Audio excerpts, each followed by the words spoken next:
Hello and welcome to the Wire Talks. I'm Sidharth Bhatia.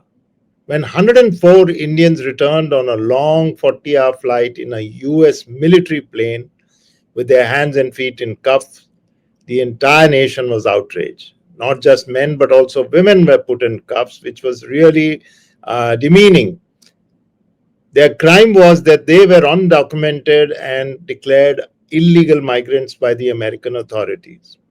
After they landed, they spoke of their ordeal when they had to even eat and go to the washroom in our cups. Some other countries, like Colombia, refused to accept their citizens in a military aircraft.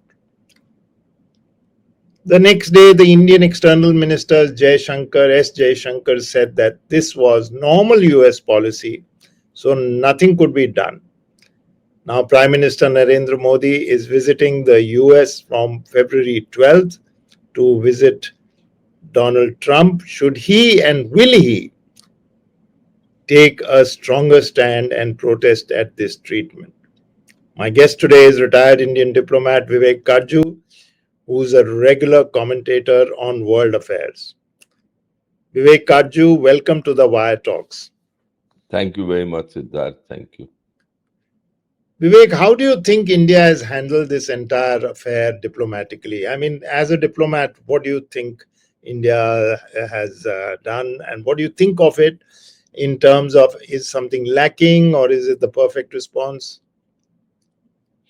Siddharth, you'll have to permit me a few minutes in trying to clarify the situation of deportation or transferring back illegal migrants to their home country.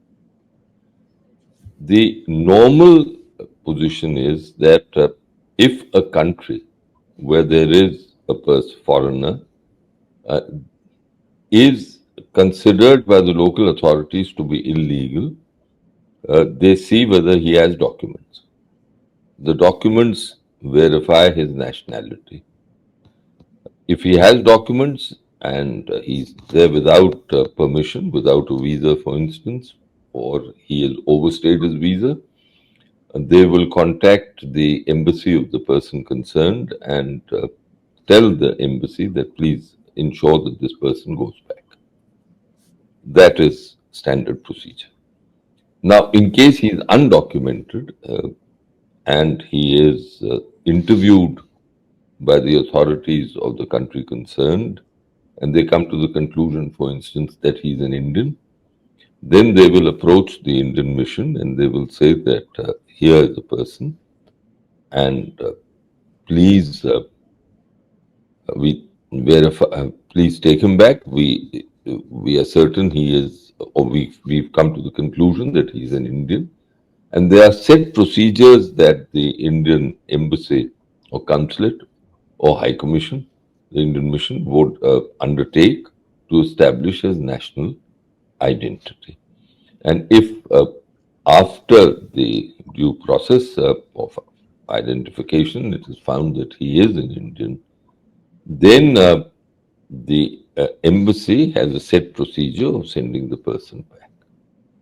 Now, if there are a large group of people, then steps are taken to ensure that they are sent back in a manner which is appropriate.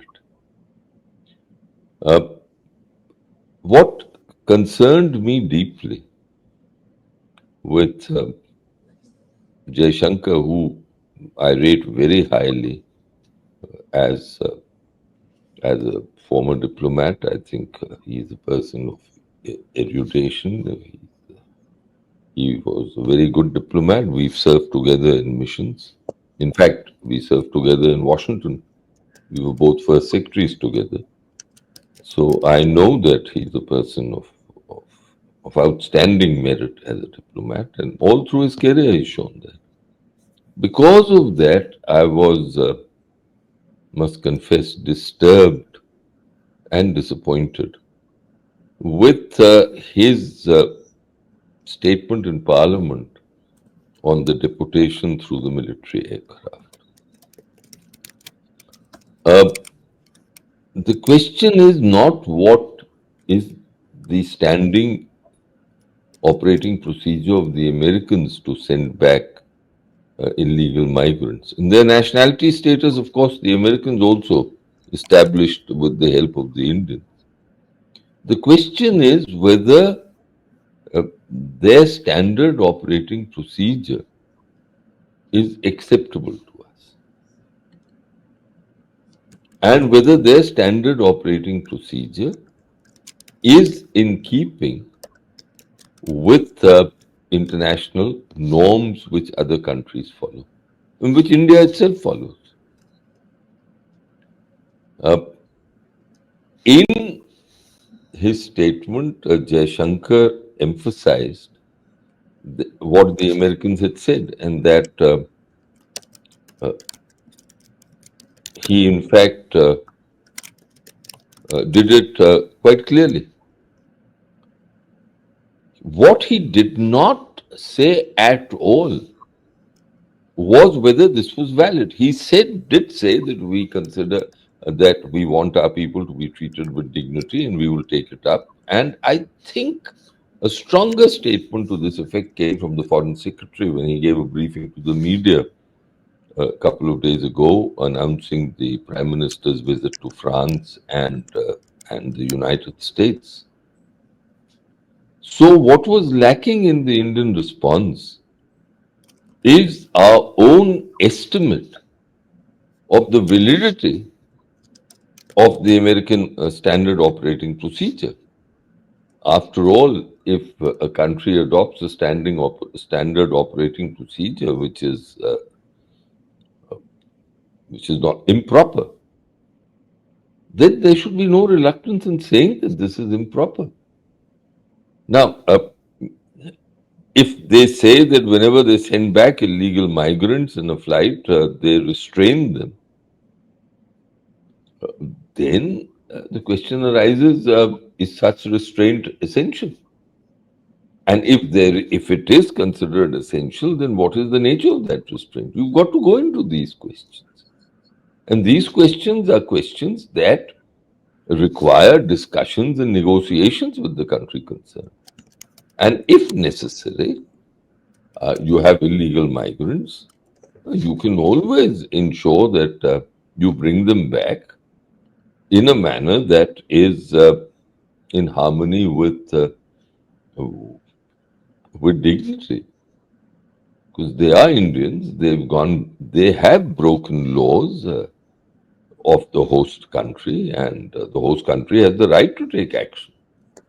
But it is incumbent on us to ensure that their dignity is taken care of. So you are saying humane way, in a humane way. In a humane way, considering the nature of the person. Now, supposing, I'll give you an example. If supposing there is a person who is a hardened criminal, supposing there is the repatriation of a person who's accused of terrorism, then naturally the law enforcement agencies, while while taking care of the transit of this person in an aircraft, will have to uh, apply methods which will not apply to a person who's accused only of breaking an immigration law and no other crime. So there is a difference in these things. They are apples and oranges. You can't treat everyone in the same way. If there's So, a late sorry. In fact, therefore, there, Dr. Jaishankar's statement was certainly lacking in that it was not emphatic enough to point these things out. And he's the minister. this is what I found disturbing. Now, one can argue that these are technicalities and that in Parliament there is a certain impatience with technicalities. It's essentially a political forum and therefore you have to address it politically. But I think An external affairs minister who has remained a professional diplomat can ask the speaker, if it's the Lok Sabha, or the chairman, if it's the Raj Sabha, for some and his colleagues, the members, for a certain indulgence to be allowed to go into technicality. Like I'm trying to do with you, that to distinguish between A, B, and C kind of person who's being sent back. If we ourselves sometimes ask for the extradition of a person,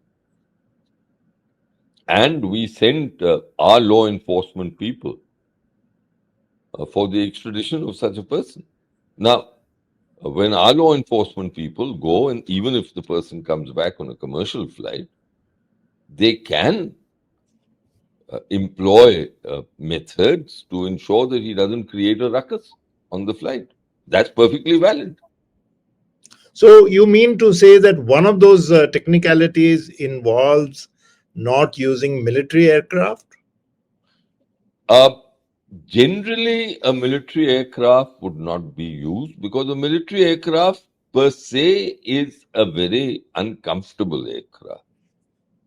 And I've traveled in a military aircraft, and I can tell you it's horrible.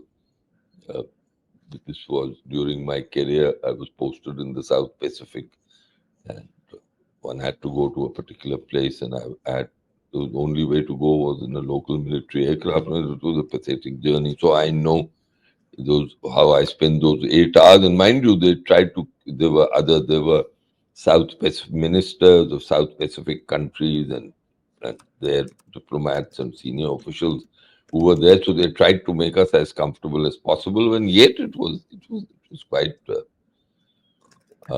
it was quite uncomfortable. Now, so therefore, it's normally a military aircraft is not used for these purposes. Civilian aircrafts are used, and quite again, it's noteworthy that the American immigration people sent out a message by having a video clip, and that video clip did the rounds in India and created a further outrage. So that video clip was not meant for India. It was actually meant to shore up Trump's commitment and determination that he will send back illegal immigrants, whatever it takes. So Which I he is think, doing for his own constituents. of course, this was perhaps the major plank on which he contested the election, and this was the major plank which he pushed, and this was one point on which his Democratic rival Kamala Harris was very vulnerable, and he exploited it to the full, as we know. Would he do you think he also, apart from pleasing the MAGA crowd, his followers, do you think that he also did it to send a message to the countries where the so-called illegal immigrants come from, the many countries? Uh, Look, I know that from newspaper reports, I have no independent methods of verification. In newspaper reports, that there are more than 7 lakh Indians. That's what the reports say, and you would have read the same report. 7 lakh illegal Indians in the United States at the moment. These are people who've either entered the US illegally or who have overstayed their visas, etc. Uh, Now, it's difficult for me to assess whether there was a deliberate move on the part of the US to send a message to Indian possible illegal immigrants to not to come. Otherwise, they'll face very severe treatment. Uh, that is something that I cannot at this juncture assess. I think in time to come, we'll be able to get enough information to make that assessment. But Now, a certainly small the point, last point, certainly the point was stressed by these people, that the immigration people in America, that this was the longest journey that they had undertaken, 40 hours. It was not as if there was people being sent to Central America, which is just a hop, but all across they were sent. about And 40 hours. 40 hours, and if you noticed, there was a newspaper report. I didn't see it in many papers, but one newspaper, which I think is a Chandigarh-based paper, which actually did a wonderful job in interviewing people, in breaking the story, so to speak. Uh, Said that there were seven or 11 crew members and 45 law enforcement, 45 people from the immigration department, and I imagine that there'll be uh, many law enforcement people among them. Um, so, all in all, what's happened is sad, and I hope that we make our points with the strength that they deserve. That that we will not accept inhumane treatment of our people. In fact, the Prime Minister himself has been time and again saying, and I think the nation has to believe him, that he will ensure that the dignity of India is upheld at all times. He said Now, this. a This small country like Colombia, next door to the US, absolutely refused to accept uh, the illegal undocumented migrants in a military plane. So that option was open to us, because once we got to know. I'm a little confused there. I mean, I take your word for it. The first report that I heard was that I read about was that Colombia's president took a strong position and the military aircraft was sent back.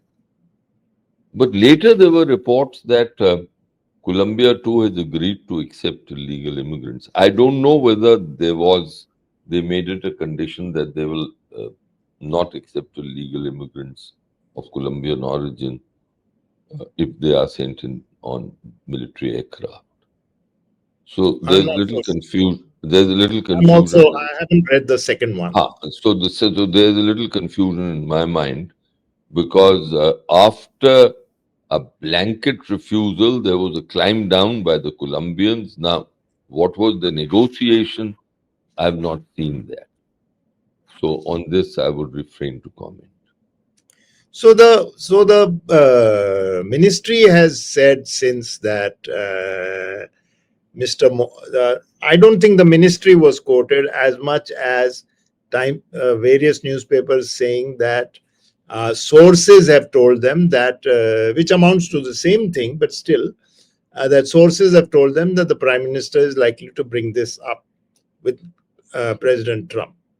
Um, do you think? How do you think that it should be brought up?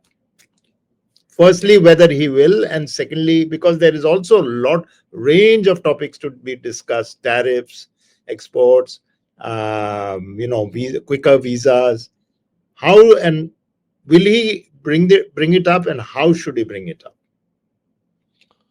Uh, Look, there are a variety of ways, diplomatic ways, how signals are sent and messages are, uh, are sent during such visits and even otherwise.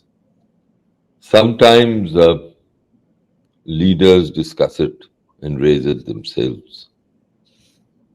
Sometimes they leave it to their ministers. Sometimes they leave it to senior officials to work it out.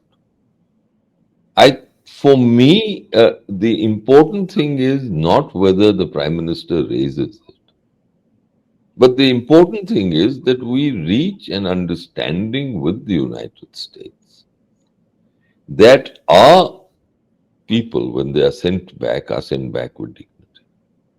The mechanics of how that is achieved, I think for one, as someone who was in the business, would leave it to the government of the day. It's for you to decide how you wish to do it. I'm interested as an Indian national in an outcome. And for me, that the outcome has to be the dignity, the preservation of the dignity of our people at all costs, distinguishing between various categories of illegal immigrants in terms of the violations they've made. And if necessary, for this purpose, to work out a mechanism where I'm willing to send people, to send an aircraft or to bring them back. Now, let me throw out an idea. Why can't the government, I'm no legal expert, but why can't the government enact a law that agents who are involved in trafficking, because this is trafficking, Yes. and what we've read in the papers from some of the returning people is that they've spent lakhs. I mean, figures quoted are 40 lakhs, 60 lakhs. One lady said a crore. Now, obviously, and Jaishankar was right that we are interested in legal migration and we must come down heavily on illegal migration, which is, he didn't use the word human trafficking, but on human traffickers. So why can't the government enact a law that if there are cases of human trafficking and of these agents, etc., because it's a very well organized industry, quote unquote, that these people will pay to bring back our persons. That it will not only, money will not only be borne by the public exchequer, uh, but that it will be taken from them. Not only will they be convicted, but they'll be fined. So I don't know, I'm no legal expert, but to my mind, it does seem that such a law can be brought and then enforced. Well, so far there's been not much said about the agents as such. There's one no not been any hard statement which says that we will go after them and arrest them. What you're saying is the next step, perhaps, or making them pay, but that thing has to be clamped down upon. You're absolutely right. And one way of clamping down on them is if instead of making money from all this, they have to pay a great deal for being involved in such criminal activities. Because uh, it's I read a report in one of the newspapers which I must say confounded me.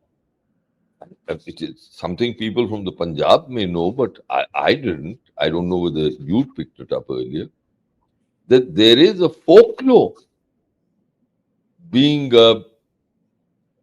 projected in the Punjab on the heroism of people who undertake illegal migration. Really, Did you? Yeah, yeah. It I'm was, not. I think, it was in one of the major Indian papers. It was a short item. I mean, just maybe half a column. But it quoted the songs in Punjabi. So it is, it's, you see the kind of psychological dimension of how this is being projected. And because, why am I saying this? I was posted in America, as in fact, as I told you, Jay and I, we were colleagues in the embassy between 85 and 88. And at that stage, we hardly heard of illegal migration. Yes, there were cases of people overstaying visas. But so when I heard that there are 7 lakh illegals, that's a substantial number. So Yes. it's now a very well organized uh, industry, it was always there, but not to this extent and not to as far a place as America. Yes, there was people who were moved to Europe, for example, and that process still takes place. There Yes. is illegal migration taking place to Europe. Yeah. Large And numbers. yes, and let me add that howsoever Mr. Trump may try, or the Europeans may try, illegal migrants are an essential part of certain sectors of their economy. So they won't be able to throw out all of them, and their people themselves would not like all of them to be thrown out. I For saw example, some videos. I saw some yes, videos in which Americans said, I don't know how valid or how accurate they were, that the construction industry in America will shut down if everyone disappears, and farming will shut down because in farming, a lot of people from Mexico and elsewhere come and farm things that Americans won't do. Plus, there are, of course, cleaners and other low wages jobs. So uh, it's not as if they may have broken the law, but it's not as if, I'm just playing devil's advocate, it's not as if they are completely useless as far as the American system and economy is concerned. They contribute to it. that's the point I'm making. That Trump may be saying this, and you see the kind of language he uses. Uh, I think I wrote about this. I think it was in one of the papers that when he was addressing the media after his meeting with Netanyahu, he also had a couple of of sentences on the illegal migrants and how they were being thrown out, and the terms he used for them, that they are murderers and people from insane asylums and all the rest. So this was the election rhetoric. If you recollect, there was one part where he said that there in certain cities, pets were disappearing because these They, illegal fellows were. but this Yeah, kind of overblown rhetoric is for a purpose. I mean, it's not yes, of that. course, it was electoral. It was electoral. Uh, it certainly appealed to a section of the American electorate. But as far as we are concerned, uh, uh, it is with a narrow, two areas. One is a narrower point, which is that people who are illegal and who we've accepted their nationality should be brought back in a manner that we find acceptable, and we cannot uh, uh, refrain from commenting on the validity of Americans' standard operating procedures. I mean, this is something which is like saying that it is our standard, it is India's standard operating procedure to to act in a manner which is contrary to international law, and we said that and other countries don't have a right to comment. No, the same law applies to everyone, international law, and it is incumbent on the Americans that their standard operating procedures do not take away the dignity of people. I mean, after all, the accounts that have come from those 104 are hair raising. And Yes. the second thing is, even if I'm repeating myself, you'll forgive me, is clamping down on human trafficking here. It is a quote unquote criminal industry, and it has to be. It has to be addressed with all the seriousness that we can. Moving on, because it kind of comes together, it is connected. Mr. Modi is also going there to talk about, as I said, other things. Tariffs is, of course, critical, but also visas, proper visas for. There was some argument in some publication, I can't remember, that if your proper visa system gets, streamlined, maybe this will also get affected, and people who are not getting a visa, just an argument, I don't know whether that applies, but uh, I was just thinking about Canada and Mexico immediately retaliating when Mr. Trump imposed uh, tariffs on their goods by imposing their own. Now, one reads that discreetly India has lowered tariffs on a few things.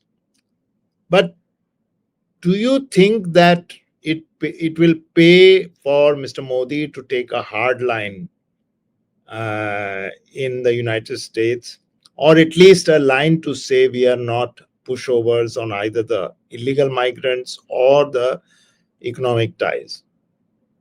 I think we should never be a pushover. That's a given. But let's examine what the Mexicans and the Canadians did. Uh, After all their rhetoric, both of them decided to a certain extent to accommodate what Trump was asking. No, that's The not Mex- strictly true, because they had already got those plans during Mr. Biden's time. So they have just gone back to that. no, let me complete. What I read in the papers was that the Trump was concerned by illegal migration from the Mexico, so the Mexicans responded by saying we are going to move 10,000 more troops Yes. to monitor the border. So that was, in a manner, an accommodation. Similarly, Trump was concerned about the movement of fentanyl and people, and the Canadians said that they will tighten these things. So, on the one hand, there was tough posturing by the Canadians and the Mexicans saying that we'll retaliate on tariffs and that it will not be a unilateral hurt. If we are vulnerable, so is your segments of your economy if we increase tariffs. But yet they found a way of accommodating, because of which there's been a pause for a month with, I think, with both countries and the United States on Yeah. tariffs. 30 days. That's right. Now, second is China has acted in a different manner. They've said, okay, on certain segments, we'll increase it by 15% instead of 10, and we'll have to see how that goes, how the American-Chinese negotiations proceed, because in some ways the economies are joined at the hip, the Chinese and the American economies, and I think after all the posturing and the gorilla chest thumping is done, cooler heads prevail, and then they've got to go in for negotiations. Our own uh, commercial relationship with the United States is nowhere close to what is the United States relationship in these areas with Canada, Mexico, and China. So our leverage is, to my mind, is more limited. The how Mr. Modi decides to play it needs to be seen. Yes, you are right. I've also seen reports that on certain areas, like I think there's certain things that are stuck in Trump's minds, like Harley Davidson motorcycles. Yes. God knows why Harley Davidson motorcycles, and I believe some tariffs have been reduced on those. So it'll have to be played accordingly, but there are going to be difficulties because on steel and aluminium, he said that he's going to increase tariffs. A direct confrontation with him might not be the most prudent way of going, because He is transactional, and you've got to find ways of dealing with the guy. Uh, he breaks every norm which has been uh, the stuff of the conduct of diplomacy for decades and decades, certainly after the Second World War. He's behaving in a manner which is reminiscent of the colonial era, that this is the law, especially with regard to Gaza. And in Gaza, there, in my mind, there is a fair degree of confusion of what does he actually want. He says one thing, his guys are saying something else. He then reiterates the same thing, and then he says, I'm in no hurry. So whenever a leader says, I'm in no hurry, it means he's kicking the ball down the down the road or kicking the can down the road. So there's a fair degree of confusion. And which brings me to this point that Mr. Modi is going to the United States at a time when things are quite unsettled in Washington.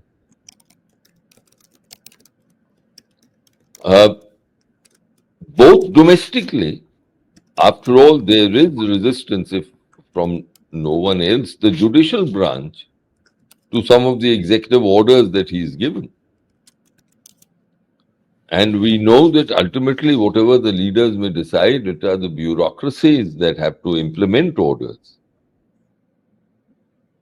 And on the other hand, uh, while certain areas of American foreign policy may be clear, uh, yet there are certain areas where there is lack of clarity. I mean, like, what will Mr. Modi tell Mr. Trump?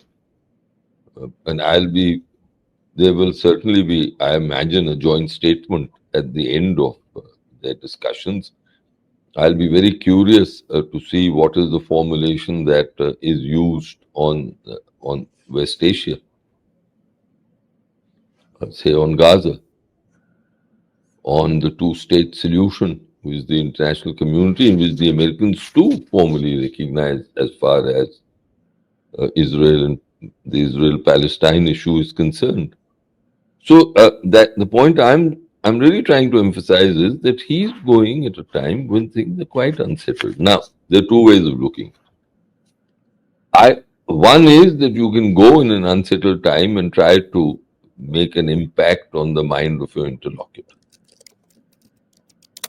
so that you can, even while he's forming his mind, get outcomes that you want.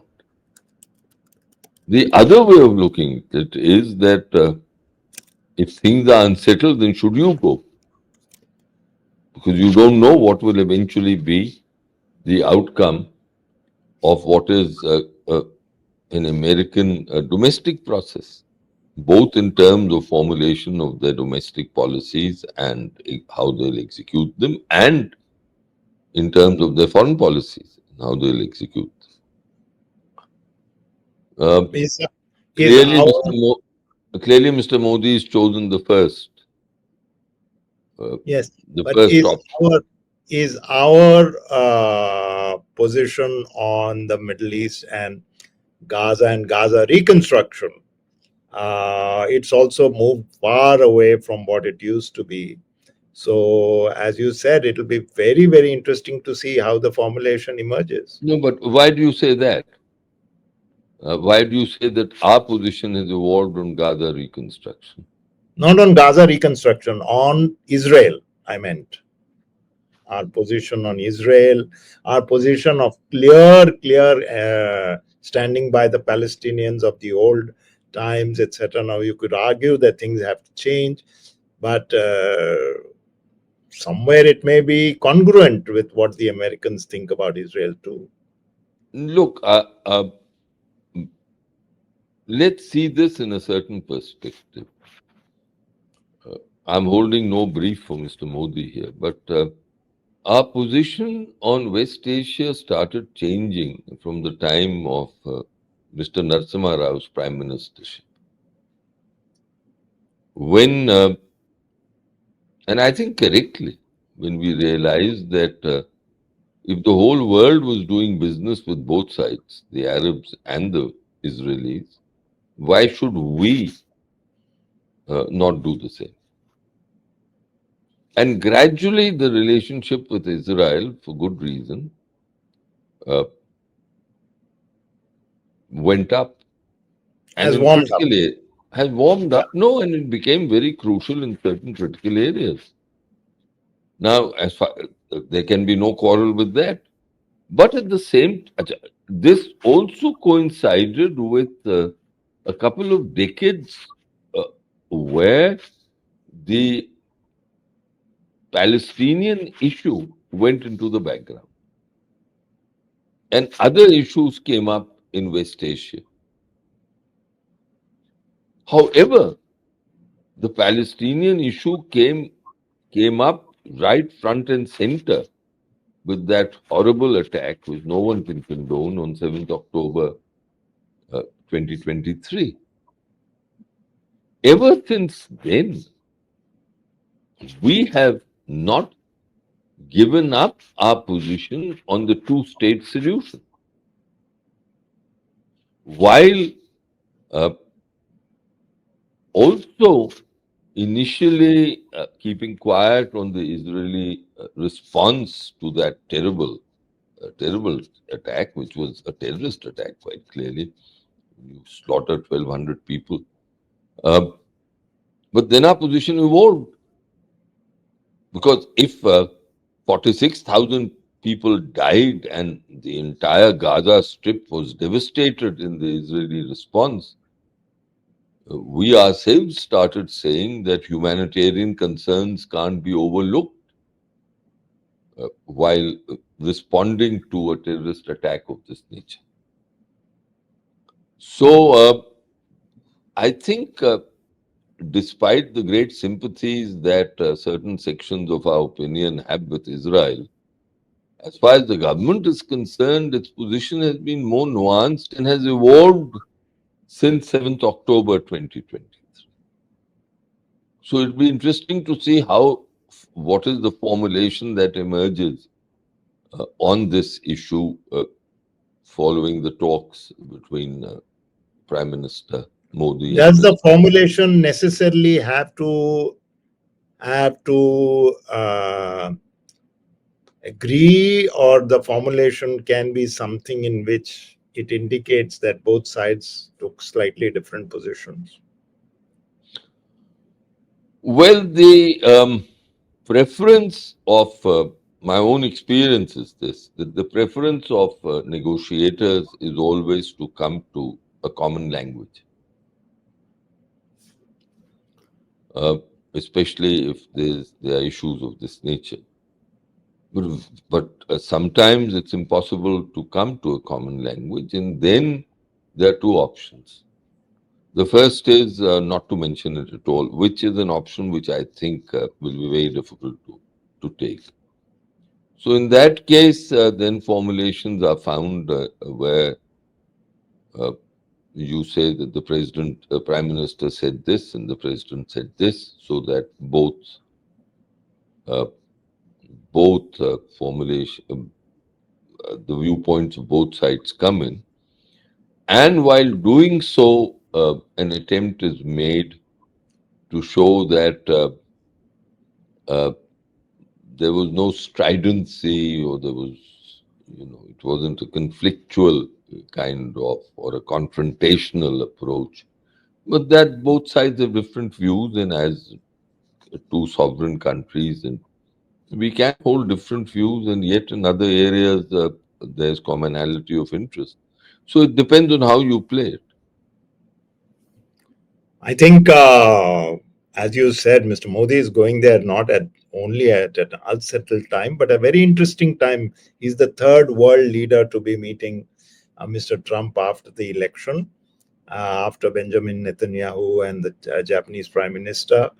And I think there will be attempts personally to indicate that shows our importance plus their personal friendship, or at least comfort with each other, because the friendship part seems to have somewhat receded. Now, so let us see how it goes. At the moment, I think, you know, duties, tariffs, etc., are things that the general Indian, the common person does not pay too much heed to. There will be some expectation that Mr. Modi will say something about something strong. The Indian side will say something strong about the way the Indians were brought back. I liked your use of the word dignity. That dignity was certainly missing here. Can I add something, if you permit Yes, me? I'll go be ahead. brief. I think perhaps my long years in diplomacy made me cynical, but in interstate relations, I think personal friendships count for little. I know that there are leaders, and Mr. Modi is one of them, who puts great store on personal relationships. Yeah. Certainly, personal relationships sometimes smoothen the path in interstate ties. However, at the end of the day, it's interests that define relationships. And interests at the moment between India and the United States coincide. So there, Mr. Modi is batting on a good wicket with the United States. And I think on many issues, there's bipartisan support within the United States for an enhancement in Indo-US ties. The difficulty lies in the ham-handedness of the American system on certain issues. The difficulty also lies in the fact that Mr. Trump's approach and persona can be completely erratic. And that is why what is striking in this instance, as you noticed, as you mentioned, that the two leaders who have gone till now are the Israeli and the Japanese, and Mr. Modi is perhaps is the third. Now, traditionally, the first foreign leader who used to meet the American president, a new American president, was the British Prime Minister, and that was to always emphasize the special bond between Britain and the United States. And this time around, that hasn't taken place. And the question, and European leaders too haven't come calling. So the question in my mind is that what are they waiting for? Are they waiting for things to settle down in Washington? I don't know. But certainly there is something at work because of which these visits haven't taken place, which have been traditional. And I suppose we'll get some answers. But uh,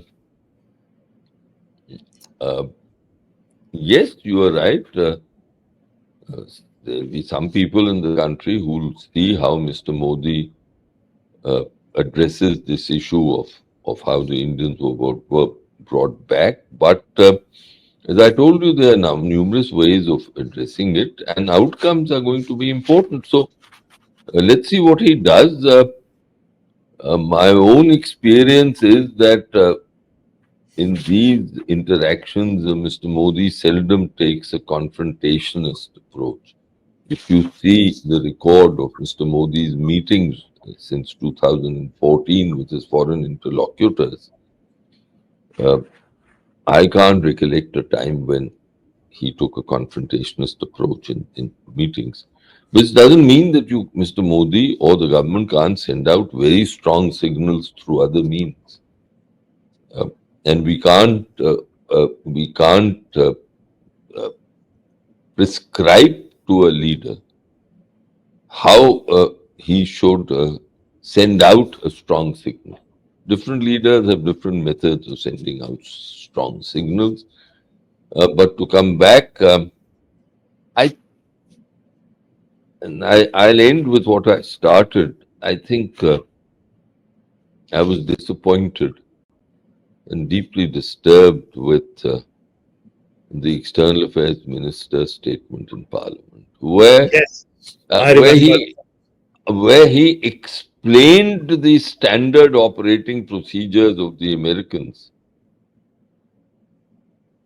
That is not the job of the minister. His job is to comment on how India views it. That he didn't do. He said, we'll take it up with them. Fine. But what do you think of it? That was absent Precisely, precisely. from his speech, unless I missed it altogether. But I don't. Well, You can correct me if I'm wrong. not at all. There's no correction here. I think you have made that point in the beginning, and I think this is a very, very, very strong um, uh, statement and very strong. Um the fact that you have said this really emphasizes where perhaps a lot of people in this country stand in the position that many people in this country stand in. It was disappointing and disturbing. Absolutely correct from my point of view, too. Thank you very much, A Mr. pleasure. Vivek Katju, Pleasure. former diplomat, retired diplomat rather. You never stop being a diplomat, I suppose, No, no, no, no. I'm now happily retired, and and a public commentator on a lot of internet world affairs. So thank you once again for this no, candid pleasure. assessment. We'll be back once again next week with another edition of the Wire Talks. Till then, from me, Sidharth Bhatia, and my team, goodbye. Thank you.